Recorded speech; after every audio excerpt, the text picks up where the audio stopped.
آپ پاک پتن شریف گئے ہوں گے حاضر حضرت بابا صاحب کے، وہاں ایک دروازہ کھلتا ہے جی جی، تو بعض لوگوں کا اب جنتی دروازہ اس کو کہتے ہیں، تو دوسرے جو فرقے کے لوگ ہیں وہ ہم پر اعتراض کرتے ہیں کہ رسول اللہ صلی اللہ علیہ وسلم کے سارے دروازے ہیں حرم شریف کے، وہاں کوئی دروازہ جنتی نہیں ہے، تو یہ تم نے ایک اپنے بزرگ کا جنتی دروازہ بنا لیا، کیا یہاں سے جو گزر جائے بس جنتی ہے، جو مرضی کرے؟ تو یہ کیا فلسفہ ہے؟ تو میں نے ان سے یہی کہتا ہوں کہ یہ مطلب نہیں ہے کہ یہ جنتی ہے۔ ہمارے حضرت نظام الدین اولیاء ایک بہت بڑی شخصیت ہیں، ہم ان پر جھوٹ کا وہ امکان جو ہے وہ ان پر نہیں تہمت لگا سکتے کہ معاذ اللہ انہوں نے اتنا بڑا جھوٹ بولا ہوگا۔ دوسرے دریدہ دان کہہ سکتے ہیں، ہم تو نہیں کہہ سکتے، نہیں ہے۔ تو اتنا بڑا شخص کہہ رہا ہے کہ میں نے رسول اللہ کی زیارت کی، بابا فرید کے اس دروازے پر کھڑے تھے اور وہ فرمایا کہ من دخل هذه الباب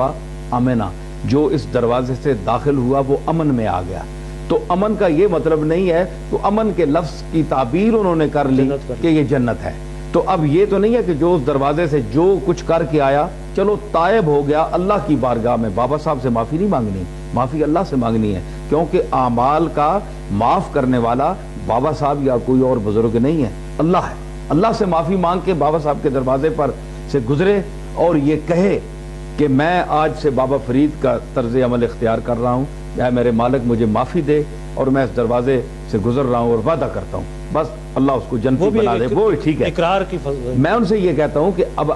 جو کہنے جی جنتی ہے، جو کچھ باہر نکل کر پھر جو بھی عمل کرے وہ جنتی ہے بہرحال، تو میں ان سے کہتا ہوں کہ قرآن مجید، یہ تو آپ نے دروازہ حضرت نظام الدین اولیاء کے حوالے سے اس کو آپ کہتے ہیں نا، تو جو قرآن مجید میں ہے من دخلہ کان آمنا، قرآن نے بیت اللہ شریف کے لیے کہا کہ جو اس گھر میں داخل ہوا وہ امن میں آ گیا، وہی لفظ امن والا۔ مکہ کے موقع پر حضور اکرم نے یعنی جو حضرت نظام الدین نے کو حضور نے فرمایا نا، یہ کشفی ایک حدیث ہے،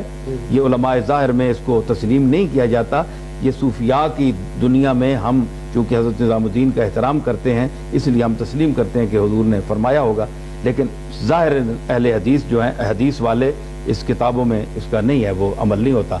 تو یہاں بھی لفظ آیا کہ وہ امنا، کہ من دخل هذه الباب امنا، جو فرید کے اس دروازے سے داخل ہو گیا وہ امن میں آ گیا۔ تو قرآن مجید بھی کہتا ہے من دخلہ کان آمنا، جو بیت اللہ میں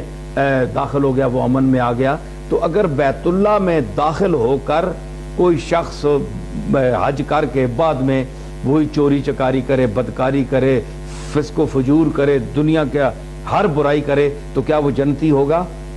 کوئی عالم فتویٰ نہیں دے گا کہ وہ جنتی ہے، حالانکہ بیت اللہ میں چلا گیا اور قرآن نے کہا کہ وہ امن میں آ گیا، اس کے باوجود وہ جنتی نہیں ہے کیونکہ اس کا عمل غلط ہے۔ تو اگر بیت اللہ میں جا کر کردار ٹھیک نہ کرنے کی صورت میں جنتی نہیں ہو سکتا، تو بابا صاحب کے دروازے سے گزرنے سے جنتی کس طرح ہو سکتا ہے انسان، جب تک بابا صاحب کے کردار کو نہ اپنائے۔